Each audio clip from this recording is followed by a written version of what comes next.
Hi friend, this Mahesh here. Welcome to our channel tech machine Telugu. Friends, DSC groups ఎటువంటి competitive ఎగ్జామ్స్కి అయినా సరే general knowledge అనేది important.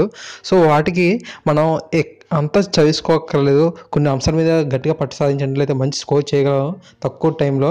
So మీరు చూసినట్లయితే స్క్రీన్ మీద చాలా వీడియోస్ అనేది డిఎస్సి పర్పస్ వీడియోస్ అనేది డైలీ అప్లోడ్ చేయడం జరుగుతుంది. అలాగే జాబ్ నోటిఫికేషన్స్ వీడియోస్ కూడా నేను అప్లోడ్ చేస్తున్నాను. సో మీరు ఈ వీడియోని ఫస్ట్ టైం విజిట్ చేసిన వారైతే నా ఛానల్ని కూడా తప్పకుండా నా ఛానల్ సబ్స్క్రైబ్ చేయండి. ఇక మీరు చూస్తున్నారు కదా, ఇంకా రెడ్ కలర్ కనిపిస్తున్న సబ్స్క్రైబ్ బటన్ క్లిక్ చేయండి. ఆ పక్కన వచ్చే బెల్ బటన్ కూడా ప్రెస్ చేయండి. అంతేకాకుండా లైక్ బటన్ కూడా ప్రెస్ చేయండి.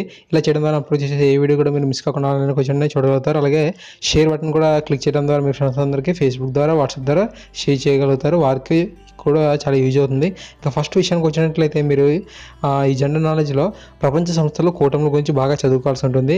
ఐక్యరాజ్య సమితి, World Health Organization, SAARC, BRICS, G4, G8 ఇలాంటి కూటములు ఉన్నాయి కదా. ఇవైతే కొన్ని ఉన్నాయి చెప్పాను, చాలా ఉన్నాయి. వాటి యొక్క ఈ మధ్యకాలంలో ఏ అయితే సంఘటనలు జరిగాయి, ఎంతమంది హాజరయ్యారు, ఏ దేశాలు హాజరయ్యాయి, వీటి యొక్క ఆవశ్యకత ఏంటి, మొత్తం అన్నింటి మీద మీరు పట్టు సాధించాల్సి ఉంటుంది. ఓకేనా. భారతదేశం ఎటువంటి కూటములలో పాల్గొంటుంది, అంటే ఎటువంటి కూటములలో ఉంది, అది లేదని చూసుకోవాల్సి ఉంటుంది. ఇంకా రెండవ అంశంకి చూసినట్లయితే కామన్వెల్త్ గేమ్స్ అని ఉంటాయి. అలాగే క్రీడలకు సంబంధించింది Commonwealth games, Asia games, Olympics, cricket, football, ఈ గేమ్స్లో ఎవరైతే విజయం సాధించారో, ఎవరికి ఎన్ని పథకాలు వచ్చినాయి ఒలింపిక్స్లో, అలాగే ఆసియా గేమ్స్లో ఎవరైతే గెలిచారో, కామన్వెల్త్ గేమ్స్లో మనకి ఎన్ని వచ్చినాయి, అత్యధికంగా ఎవరైతే గోల్డ్ మెడల్ గెలుచుకున్నారో అలాంటివన్నీ గుర్తుంచుకోవాలి. బ్యాడ్మింటన్లో ఈ మధ్య కాలంలో ఏ అయితే జరిగాయో వాటిలో విజేతలు ఎవరు, నిన్నే కొరియా ఓపెన్ విజేతగా మన PV సింధు నిలిచింది. సో ఇలాంటి అంశాలన్నీ కూడా చూసుకోవాలి. అలాగే ఫుట్బాల్ అయితే వరల్డ్ వైడ్గా ఉంటుంది. సో మీరు ఫిఫా ఫుట్బాల్ వరల్డ్ కప్ అలాంటివన్నీ మీరు ఐడెంటిఫై చేసుకోవాల్సి ఉంటుంది. అలాగే థర్డ్ విషయానికి వచ్చినట్లయితే ఇంకా అవార్డులు, భారతరత్న, పద్మ, ఇవన్నీ కూడా సరైన టైంలో ఇస్తూ ఉంటారు. కొంత టైం ఎవ్రీ 1 and 2 years ఇస్తుంటారు కదా. ఈ అవార్డుల గురించి మనం తెలుసుకుంటూ ఉండాలి.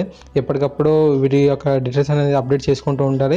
అలాగే మనకి ప్రత్యేకంగా విదేశాల నుంచి ఏదైతే బహుమతులు అంటే అవార్డులు అనేవి ఏ వ్యక్తులకు వచ్చాయి, ఎందుకోసం వచ్చాయి, శాంతి కోసమా, వేరే విషయాల కోసమా, ఇవన్నీ తెలుసుకుంటూ ఉండాలి. అర్జున అవార్డులు, ద్రోణ అవార్డులు ఎవరికి వచ్చినాయి అవన్నీ తెలుసుకోవాల్సి ఉంటుంది, ఏ రంగంలోకి వచ్చాయని. అలా ఫోర్త్ విషయానికి వచ్చినట్లయితే పాలిటిక్స్లో ఇటీవల కాలం జరిగిన జాతీయ అంతర్జాతీయ రాజకీయ పరిణామాలు, అంటే నూతన ప్రధానంలో ఎన్నుకోవడం, అధ్యక్షులకి ఏ దేశాల్లో ఎవరు ప్రధానంగా ఉన్నారో, ఏ దేశంలో ఏ పార్టీ అధికారంలో ఉంది, ఎన్నికలు ఎలా జరిగినాయి, మొత్తం ఇలాంటి అంశాలన్నింటినీ పాలిటిక్స్ సంబంధించిన చాలా అంశాలు ఉంటాయి. మీరు ఐడెంటిఫై చేసుకుంటే ఎగ్జామ్స్ ప్రిపేర్ అవుతున్నారు కాబట్టి ఈ అంశాల మీద మీరు పట్టు సాధించాలి. ఓకేనా. అలాగే మన జాతీయంగా అంతర్జాతీయంగా జరుగుతున్న ఇటువంటి నూతన అంశాల మీద మీరు రోజు ప్రిపేర్ అవుతూ ఉండాలి.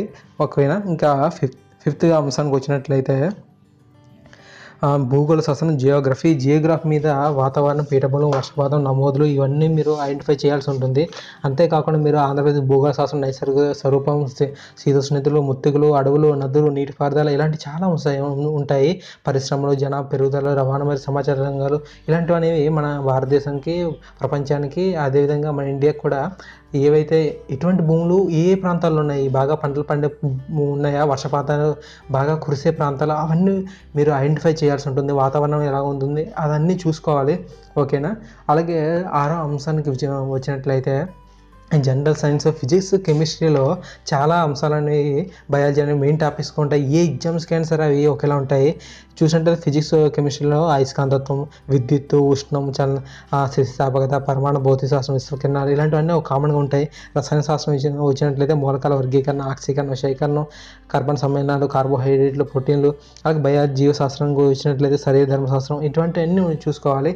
అలాగే 7th టాపిక్ వచ్చిన సైన్స్ అండ్ టెక్నాలజీ, ప్రపంచవ్యాప్తంగా ఇటీవల కాలంలో జరిగిన అంతరిక్ష ప్రయోగాలు, పరిశోధనలు, భారత రక్షణ వ్యవస్థ, ఇటువంటి గురించి తెలుసుకోవాలి. నూతనంగా ఏమైనా పరికరాలు తయారు చేసిన, యాప్స్ అన్ని కొత్తగా క్రియేట్ చేసిన, అలాగే అంతరిక్ష ప్రయోగశాల అంటే ఇస్రో మొన్న మధ్య ప్రయోగాలు చేసి సక్సెస్ఫుల్ అయింది. అలాగే నిన్న ఈ మధ్యకాలంలో ప్రయోగించిన దాంట్లో కొంచెం విఫలమైంది. సో ఇటువంటి అంశాలు మీరు ప్రయోగాలు చేయాలి. ఏ దేశం తరపున ఎన్ని ఉపగ్రహాలు ప్రయోగించింది, PSLV, C-36, 337 అవి ఉన్నాయి కదా, అన్నిటి మీద చేయాలి. అన్నిటి మీద మీరు దృష్టి సాధించాల్సి ఉంటుంది. PSLV అంటే ఏంటి, GSLV అంటే ఏంటి, శాటిలైట్ గురించి అన్నిటి గురించి మీరు తెలుసుకోవాలి, కొత్తగా వచ్చిన పరికరాల గురించి. అలాగే 8th టాపిక్ గురించి చూసినట్లయితే ఆర్థిక శాస్త్రం, ఎకనామిక్స్, ప్రపంచవ్యాప్తంగా ఇటీవల కాలం జరిగిన ఆర్థికపరమైన అంశాలు ఉన్నాయి. భారతదేశం ఎటువంటి పెట్టుబడులు పెట్టింది, ఏపీ, తెలంగాణకి ఎటువంటి పెట్టుబడులు వచ్చినాయి, సో అవన్నీ వీటన్నిటి మీద ఫోకస్ చేయాల్సి ఉంటుంది. మీరు ఏపీ వారైతే ఏపీ, తెలంగాణ స్టేట్ వారైతే దానికి సంబంధించి ఆర్థికపరమైన అంశాలు, మనకి ఏపీ అయితే అమరావతి నుంచి ఎవరెవరు పెట్టుబడులు పెట్టారు, అలాగే తెలంగాణ అయితే ఏ దేశాల నుంచి మనకు వచ్చినాయి, ఎంత పెట్టుబడులు పెడుతున్నారు, గూగుల్, శాంసంగ్ అటువంటి వారు ఎంత పెడుతున్నారో అది చూసుకోవాల్సి ఉంటుంది. అలాగే 9th విషయానికి వచ్చినట్లయితే చరిత్రలో ప్రాచీన, మధ్యయుగ, ఆధునిక భారతదేశ చరిత్రలో చూసుకోవాలి. అలాగే పురాతన వస్తువులు ఈ మధ్య కాలం ఎక్కడైనా దొరికాయి, అలాగే రాజ్యాలు, దండయాత్రలు, పంటలు ఆచరించే దేవతలు, ఆధారాలు, ఇవన్నీ కూడా ఉంటాయి అన్నమాట. ఆ పూర్వకాలంలో ఎవరెవరు ఏ దేవతలు ఆరాధించేవారు, ఎటువంటి వారికి ఆచారం ఉండే, ఎవరెవరి మీద దండయాత్రలు చేశారు, ఈ మధ్య కాలంలో ఎక్కడెక్కడ వస్తువులన్నీ దొరికాయి, ఏ రాజ్యం వారు ఏ రాజ్యంపై దండయాత్రలు చేశారు. సో వాటి మీద మీరు ఫోకస్ చేయాల్సి ఉంటుంది. ఈ మధ్య కాలంలో ఏమైనా ఎక్కడైనా సరే తవ్వకాలు జరిగినట్లయితే ఏం దొరికాయి, అటువంటి అంశాలు మీరు బాగా చదువుకోవాల్సి ఉంటుంది. ఇంకా 10వ అంశానికి వచ్చినట్లయితే ఇది ఇతర అంశాలు అనమాట. ఇతర అంశాలు అంటే తీర్థయాత్రలు, శిఖరాలు అధిరోహించిన వ్యక్తులు, అవార్డులు తీసుకున్న వ్యక్తులు, అలాగే ప్రధానమంత్రి కౌశల్ వికాస్ యోజన అవన్నీ ఉన్నాయి కదా. ఇవి పథకాలని ప్రవేశపెట్టడం జరిగింది. ఈ పథకాల గురించి మనం తెలుసుకోవాలి.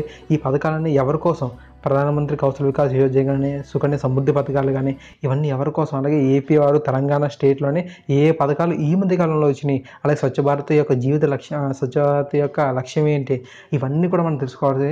కొత్త పథకాలు అవన్నీ డీటెయిల్స్ అన్ని తెలుసుకోవాలి.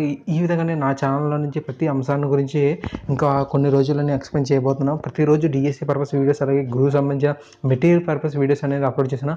ఆల్రెడీ నేను మంచి యాప్స్ గురించి నేను రివ్యూ చేయడం జరిగింది. నా యొక్క ప్లేలిస్ట్లోకి మీరు వెళ్తే, నా యొక్క ఛానల్ సబ్స్క్రైబ్ చేసి ప్లేలిస్ట్లోకి వెళ్తే మొత్తం డీటెయిల్స్ అన్నీ ఉంటాయి. Thank you friends, please subscribe to my channel. Thank you so much.